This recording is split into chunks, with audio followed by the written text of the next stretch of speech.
Hello everyone, it's a Monday in Paris. You're listening to the Eiffel Tower podcast produced by French Today Audiobooks.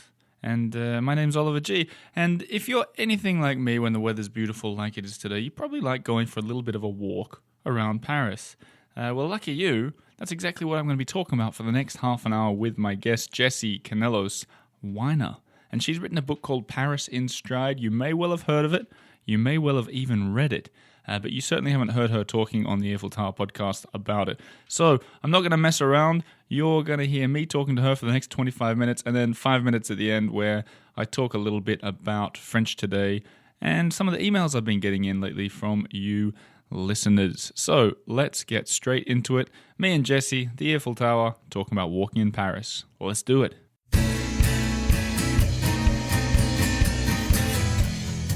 Jessie, welcome to the studio. Thank you so much for having me. How are you feeling today? I feel pretty good. How about you? I'm feeling pretty good. The sun's out. Paris is shining. Everything feels better when the sun's out. It's true. I think we're on to better times. So that sounds like an accent that you've got there, Jessie. Where are you from? I don't have an accent. You have an accent. Where are you from? I'm from Chicago. You can probably Really? tell by the way I said accent. Is that how people in Chicago talk? I've become a little bit more intercontinental with my accent, but I've toned down the Chicago-ness of my Chicago accent. Were you there when Michael Jordan? Oh, yeah. Yeah? Yeah, Did you ever I was see there. him? Did you ever see him on the street? No, never live, but we celebrated like we all knew him personally. Really? Yeah. I've been doing that and I've never even been to Chicago. So. Yeah, those were happy years. Oh, man. Anyway, we didn't come to talk about Michael Jordan, but we can. I would love to. We can. Maybe that would be another podcast. Okay. I find like my podcast episodes tend to steer to basketball very quickly. Okay, we can talk about Tony Kukoc and maybe trace his steps. We can start our own podcast about that would be awesome. where is Tony Kukoc. You know what? You know we could do Luke Longley as well because he was from my city. No way. Yeah. So we got something in common there, Jessie. If you guys are listening at home, thinking when are they going to start talking about Paris? The answer's now. But if you're also thinking, sounds like Oliver and Jessie have rapport. They must have met before. Well, guess what? You guys are right. We've done a couple of things together, actually.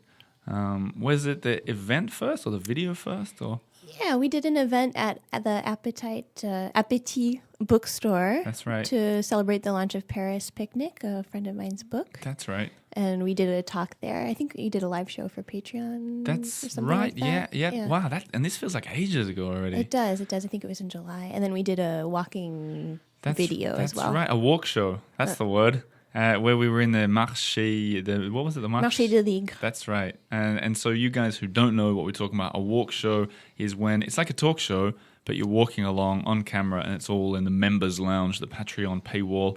But that is weird because usually guests I have in the studio before we go and do that. So you're one of the very few people who've done it the other way around. I remember bugging you by email for a couple of months ahead of time, but it's just how it happened. That's right. Well, anyway, welcome to the studio, and I'm glad to have you in here. Thank you. And we're going to talk about, something that many people who love Paris love doing, and that's walking in Paris. Walking in Paris could be what's the word for a synonym for your book title, sort of. Strolling in Stride? Yeah, well, Paris in Stride is the name of the book. An insider's walking guide. Talk me through it. What have we got here? So this book is a very special book because it's broken down in a way that is a very pragmatic way of understanding the city. So in this day and age, I don't know about you, but when I go to a new city, I do a lot of online research and I say like, okay, I have to do Sacré-Cœur, I have to do, this bakery, I have to get a glass of wine at this wine bar, but there really is no way to tie all of the pieces together. And so you go to one place and then you're kind of stuck and you don't really give yourself permission to stroll and to really kind of understand the ins and outs of the city. So I've been in Paris for 10 years, and this book was really about dissecting how myself and my co-author explore the city, how we spend a Saturday afternoon, how we put together all those pieces to make a really interesting walk that is filled with cultural highlights, restaurants, little bits and pieces, secret gardens along the way to really create a really lovely and enriching day in Paris. And do you think that this kind of idea of walking through a city, Paris lends itself well to an aimless stroll? Do you think that's something that's Paris specific? I do, because the size of the city isn't huge, and even the metro stops are never more than 15 minutes away from one another, and so. I've heard people say, there really isn't an ugly street in Paris either. So It What really. do you think is the ugliest one? Oh dear, there's some arrondissements that aren't entirely beautiful, but some of the more modern neighborhoods probably aren't as aesthetically pleasing as the Seventh or. You know what I think is sometimes I was walking the other day with someone down one of the busy streets. Like it was, I don't know what the name of the street is, but it's on the riverside of the Hotel de Ville. Oh, Rivoli? No, but the side where the river is. So okay. the river is on the north side, whatever the south side street is. It's really busy, and we were walking by the Hotel de Ville. And I thought it took me back to the first time I came to Paris, where I'd spent my whole time walking on those kind of streets where there's cars everywhere, and you feel like you're just walking to get somewhere. Yes. Because people go to the Louvre and then they say, let's walk to the Eiffel Tower, and maybe they walk the wrong road.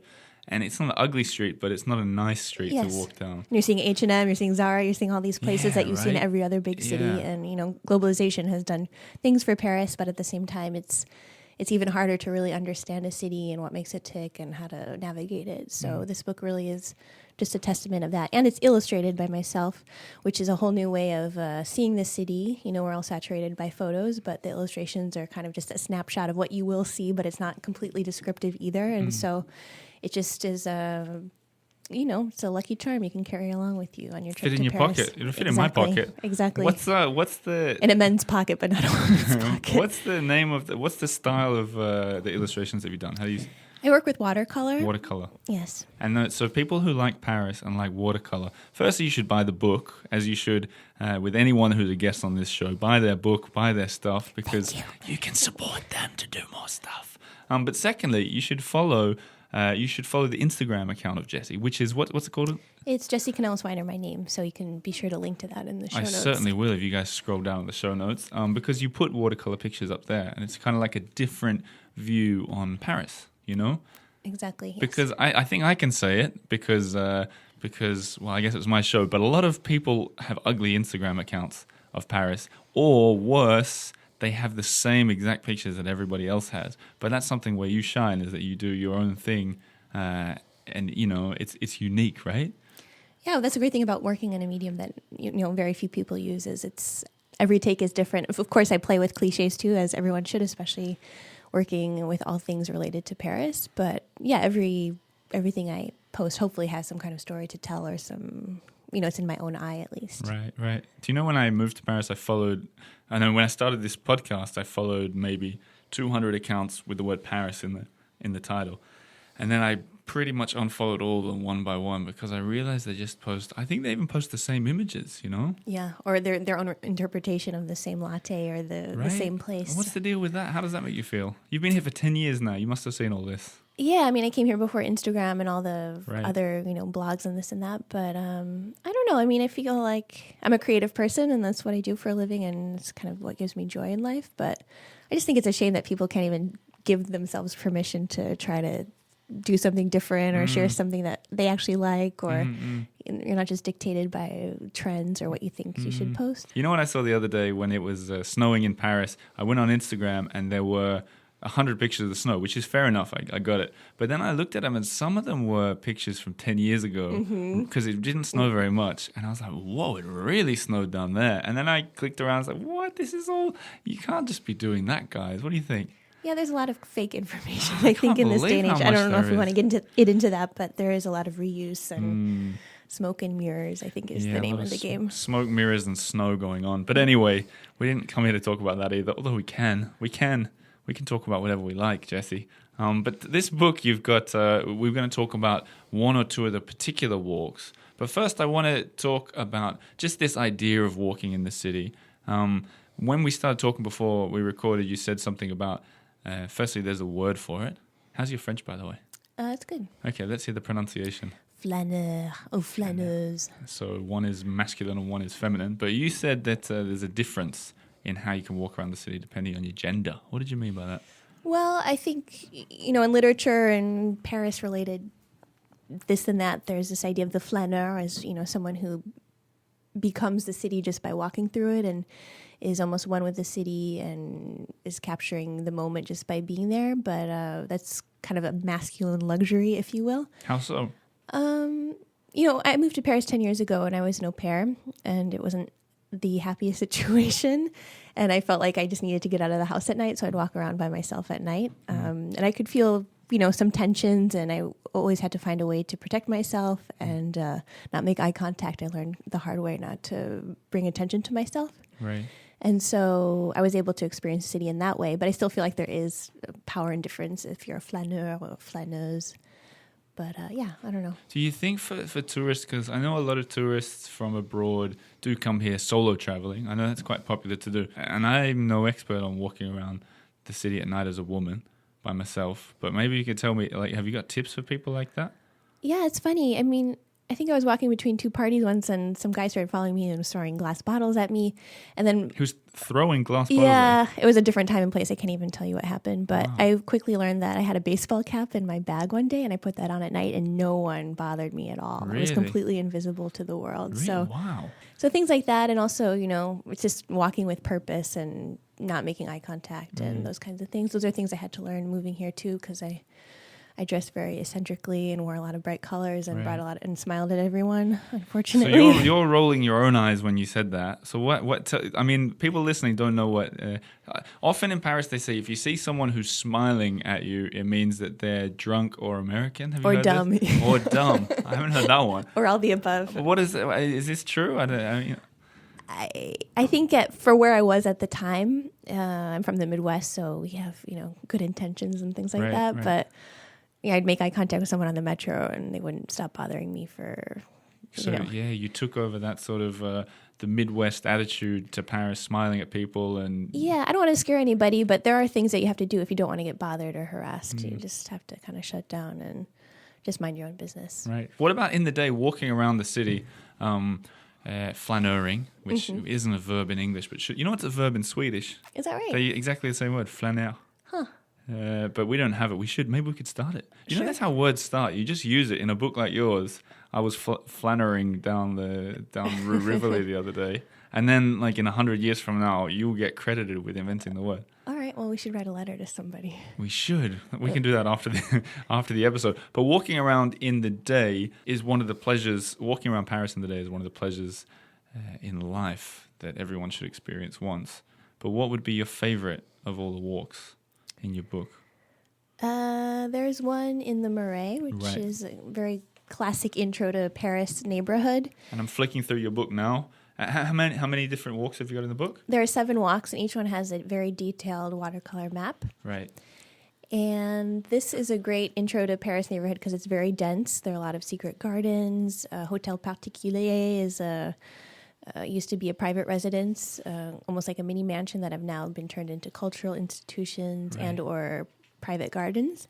It's also the Jewish quarter, the gay district. So it's very much urban and, the amount of things to see. And it's very charming as well. And there are lots of little museums and great Right, places to right. grab a bite to eat. There are all the galleries there as well. So And you've literally got it. So you've got them. I'm literally looking at the book right now. So you've got the watercolor map, and you've put sort of points of interest 1 through to 20 on the Marais map, and then you've gone through all 20 of them with a picture of basically everything. I think. Did you do a picture for every single thing that you mentioned, more or less? not every single one, but it's very descriptive of each neighborhood. And the other thing is, these aren't prescriptive places. You don't have to go to every place on the map, but it is just an intro to the certain neighborhood. It gives you enough information to really absorb what you're walking through. And then from there, if you see something that sparks interest, you can do whatever you want. So have you seen anyone walking around Paris holding your book? No, it was embarrassing. I thought I saw someone the other day and I was going to say something, but it was, I don't know. What, they were just reading like the It newspaper? was like or a something? Jehovah's Witness pamphlet. Oh or something. no, that would have been amazing if you had gone up and you had said, I see you're reading something that I know a lot about, and then you'd become a Jehovah's Witness after 2 hours of talking with them, maybe. Yeah, well, no comment. I guess I'm glad that didn't happen. So what about, have you done so I just moved to Montmartre. Okay. Have you done Montmartre? There is a Montmartre chapter as well. Do you as know there where? should be. If I can I can't remember the chapter number, but the map is blue. The map is blue. I'm going to find it. Hang on. I know you just moved to that neighborhood, so Yeah, I don't know okay, if I've got it, you I've know got the it, I've got it. neighborhood by heart yet. Ah, okay. So this is cool. So how did you come up with this map? And you started at the top and then you moved down. That's pretty smart. Top of the hill. Yes, Yeah. yes. Maps are complicated because they have to work and they have to have a beginning, a middle, and end. Right. So Just like a That's- podcast episode. yeah, you're Yeah. right. Yeah. So how did you figure this one out? Walk me through how you did the map. How I actually made it? Yeah, I mean, like, so you've got somewhere like Montmartre where people, 100,000 people go every month. I don't know, I made that up, but it feels like it. And, you know, you want to tell people where to walk. How did you decide to come up with this map that I'm looking at here? There was a lot of back and forth just as far as what's timeless. I think that's a good descriptor of Paris. It's not New York. New York is very much about now and the future, but Paris is very much about, you know, what was here 10 years ago and what will always be here. So it was a fine line between finding what's going to stay and what is very much a distinct part of the neighborhood in particular. So if you're in Montmartre, what does it mean versus being in the Marais where, you know, some of the walks don't have as many cultural institutions, for example, and it was hard to find, okay, does each walk need those places? Or so it really is about just finding the most interesting places along the way and finding a very distinct path where, okay, these are good sites to see. This is a good photo op. So is that so you took a photo of it and then went home and watercolored it? Yes. And how long does watercolor take? I work fairly quickly, but it takes anywhere from, I don't know, half an hour to a couple hours. Right. And so if you guys want to see Jessie's work in progress, I think when we did the live, you didn't do watercolor, you didn't paint, but you drew. Yeah, we got a little distracted on the walk, but I drew. That's right. A tower at the Marché That's du right. Louvre. That's right. And you sort of sketched it out while we were sitting there. That was cool. That was fun. Now, where were we? Okay, I've got a question for you. Yes. And you have to imagine that you're going to, I ask this to people a lot, you imagine that you're being deported in 24 hours back to Chicago for an unknown crime. Against humanity, and you and they say, Jessie, we know you like walking. We'll let you do one last afternoon walk in Paris. What would you do? Oh wow! I just speak in French, so they can't kick me out now. No. They, don't. In this situation, they can kick you out. Something's gone horribly wrong. Okay. So now I want people that are sitting at home or walking or riding the lawnmower or whatever. You're going to take them on a trip now. Where would you go? Does it have to be in the book? No, of course not. Absolutely not. People are going to buy the book regardless. We want a journey into your mind, Jessie. All right. Well, I live just to the east of Paris near the Bois de Vincennes, which is a beautiful park, and I try to go there as much as I can, you know, every day in the summer, for example, but that for me is my happy place, and it's all green, and I feel like I need that too, being an urban dweller. And so that's where I recharge, and I would like to think that would be my last walk. So so that park is enormous, right? It's huge. So in terms of, I mean, I know I did ask from the perspective of the soon-to-be deported Jessie, but if we're a tourist coming to Paris that wants to tackle a similar walk to the one that you would describe, where do you even start? Because it really is big, that park. It is big. You have to know where to go to. So where do we go? I would get off the metro at Château de Vincennes, which is on line 1, and there's a chateau there, which is very impressive. With a full moat and everything. So I would walk through the chateau and then take that to the forest. There's a botanical gardens there. And I would just, you know, pick a path and just start walking. It's a great place for a picnic too, especially in the summertime when you need a little bit of fresh air. And it's not far at all from the city, so it's a perfect little afternoon if you need to reset. And that botanical gardens, is that, I'm not sure I've been to that. Is that like, do you pay to get it? Oh, yeah. Sometimes you do, sometimes you don't. I can't remember exactly. I think it's a small fee to get in. Yeah, and there's a jazz festival there too, which is quite well known in the summer, which is very lovely. Have you been to at the very back end of the garden, there's some kind of, it used to be like a human zoo? I haven't been there. I think it's at the Cartoucherie. Is that right? I don't know what that word is. Yeah, there's like a whole dark history of the park. I haven't dabbled in that yet. But it's really hard to get to, and I don't think any tourist bus is going to go there, or there's no metro stops. But it used to be, you know, when they had like 100 years ago, and they had the little, you know, here's the West African community and stuff like that. And they want to knock it down, but they want to preserve it because they don't want to cover up the history. It's really intriguing. Okay, I haven't been there. No, I don't think it would be a last walk in Paris kind of place. No. But there's a lot to see in the park. Otherwise, there's the Hippodrome. There's the Cartoucherie, which is a small little theaters and horse stables. And I'm just really happy that I'm blessed, I guess, for lack of a better word, to live over there. It's a nice balance between city life and a touch of greenery. Do you suppose there are a lot of tourists out there?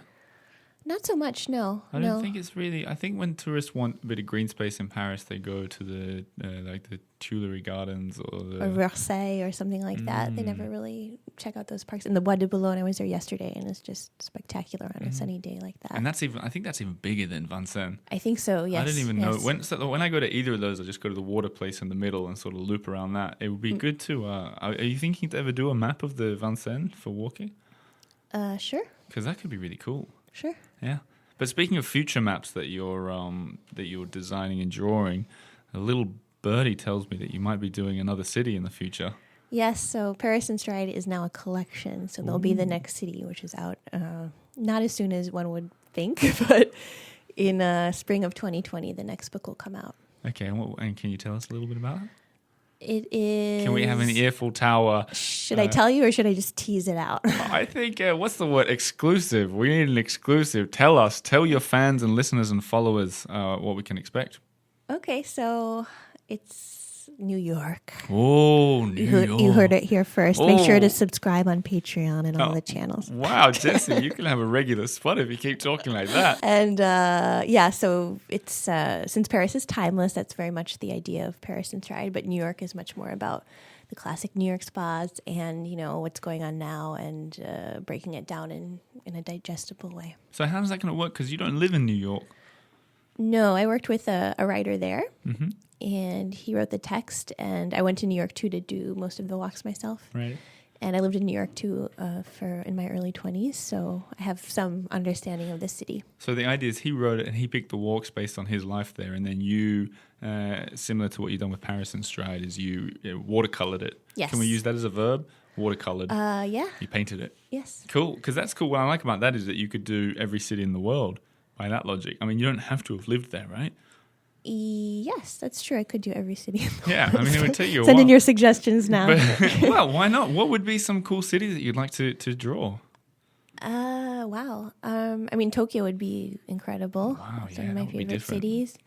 London. I'm from Chicago, so Chicago could be cool. Yeah. I mean, it depends on, what's sellable too and what True. people would be interested in buying. But I think it makes sense to have Paris and New York because they're very complementary and there's always a discourse between the two. Yeah. Stockholm. Stockholm. Berlin. I've never been to Stockholm, but Berlin, sure, why not? Berlin's very spread out though, so it'd have to have some walkability. Well, you said that at the start of the episode about how Paris is quite small.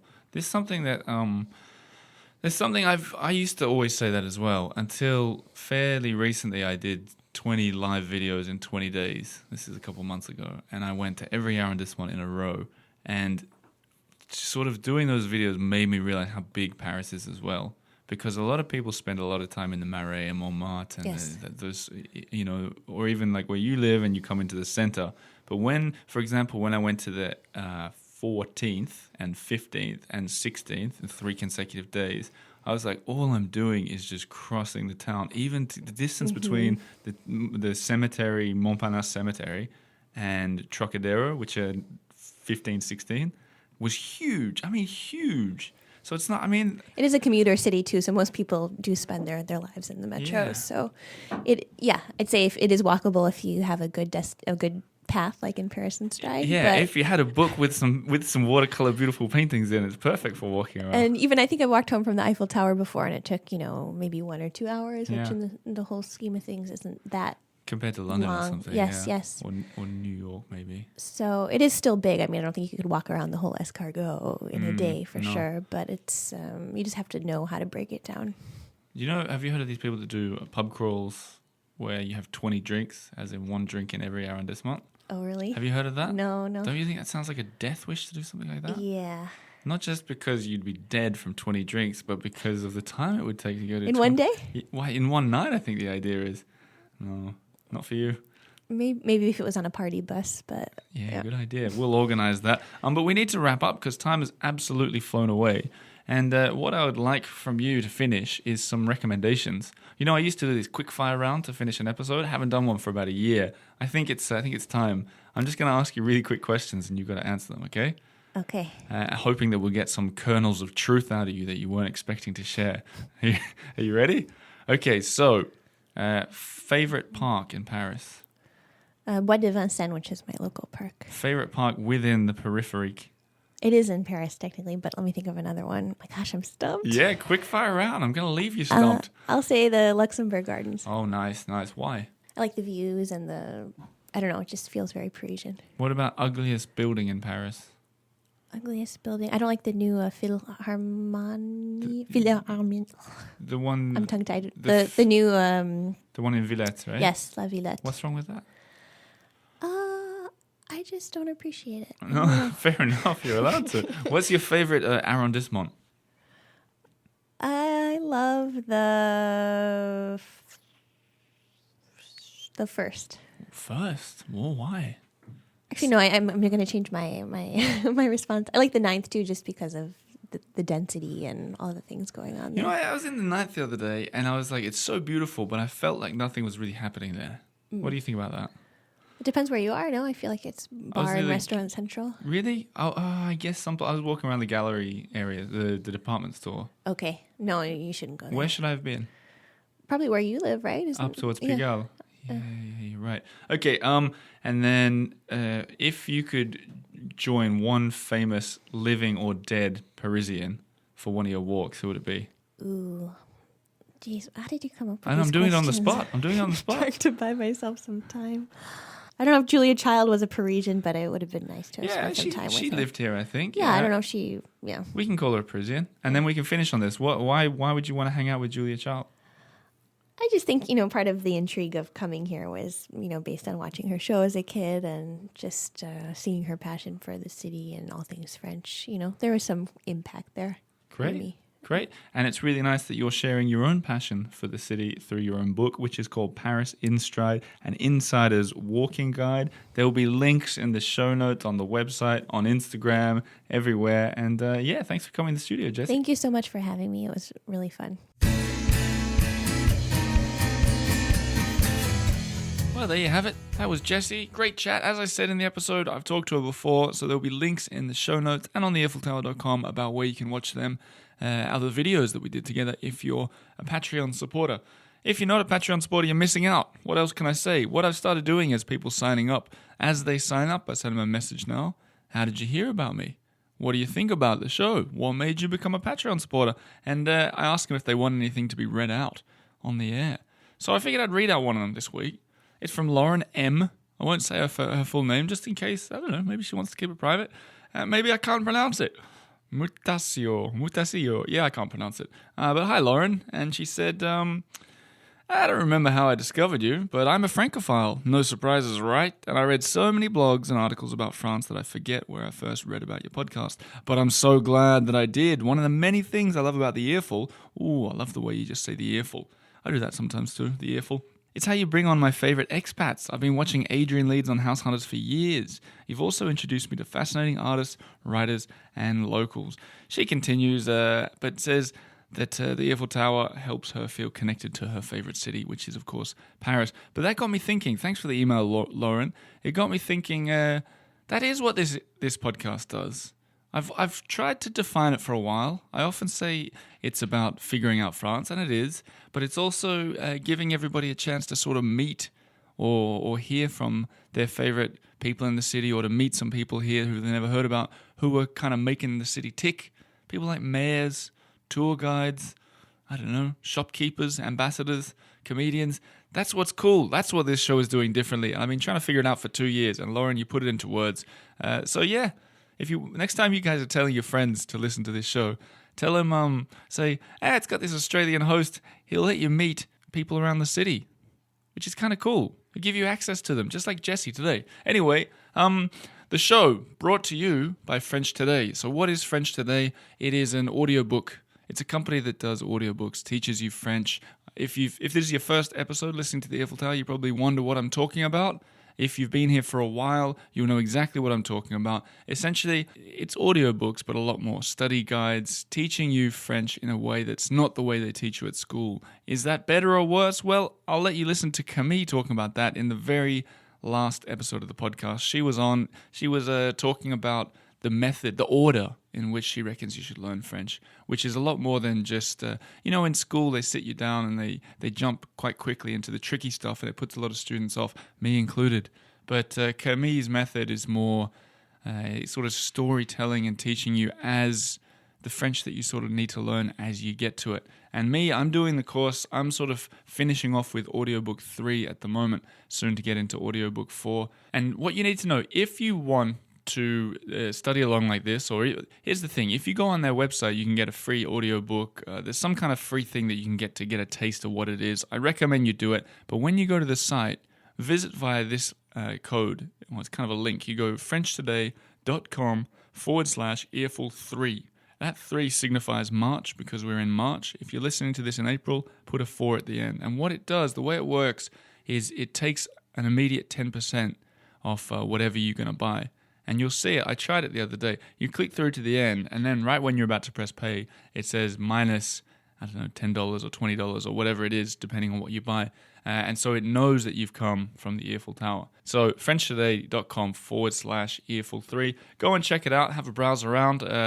And what I've been doing is I've been doing a sort of mix over, well, this whole year so far. A mix of things I've learned, little words, grammar, talking with Camille, or just giving you a little outline of what I'm doing and what I'm coming up to. And I'm going to read to you, give you a little taste of what's coming up in audiobook 4, because I quite like this. I like the way that Camille has written it. It's quite unlike the French books that you got in school, which you could tell had been hand-me-downs over the generations, and, said the same old story about, can I buy a stamp for England, please, that kind of stuff.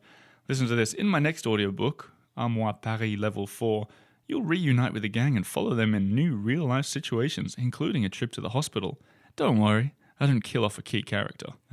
Commenting on a fancy dinner in Brittany, dealing with Mary's computer problems, and more. You see what I mean? That's real-life stuff. So I presume, I haven't read number 4 yet, but when they go to the hospital, it'll be the kind of stuff that will be useful to learn, not to mention computer problems and fancy dinners in Brittany. Funnily enough, I went to a dinner in Brittany with Camille when I went on the big honeymoon trip, but that's for another story. Once again, guys, get your teeth into the audiobooks, frenchtoday.com/earful3 or 4 or 5, and get learning with me. It's a fun way to learn. I wouldn't say it if I didn't agree with it. So there you have it. That's something for you. You'll hear from Camille in the studio at some point next month. And we're going to be talking about the motivation of learning France, how to be motivated, which is something I'm really looking forward to because I'm a terrible student. But as for me, that's it for the Eiffel Tower today. I'll see you on Monday as usual, unless you're in the book club. Now, the book club, which is free to join, it's free to join if you like books. Only join it if you like books. There's no point being in the group otherwise. But tomorrow night, Tuesday night, 7:30 p.m. Paris time, I'm going to do a live stream on the Facebook group of the Eiffel Tower Book Club from the house of John Baxter. John Baxter, the author, he's a friend of the show. He's been on plenty of times. We're going to be talking about his latest book. There's going to be a crowd of 12 people who are all Patreon supporters of the show. For the first time in history, there's going to be a group of us in one room. And yeah, we're just going to be talking about his book and looking through his book collection. So I'm looking forward to sharing that with you. Live stream from 7:30 for you Patreon supporters. I will see you there from 7. Thanks for listening to the podcast, and I'll see you guys soon.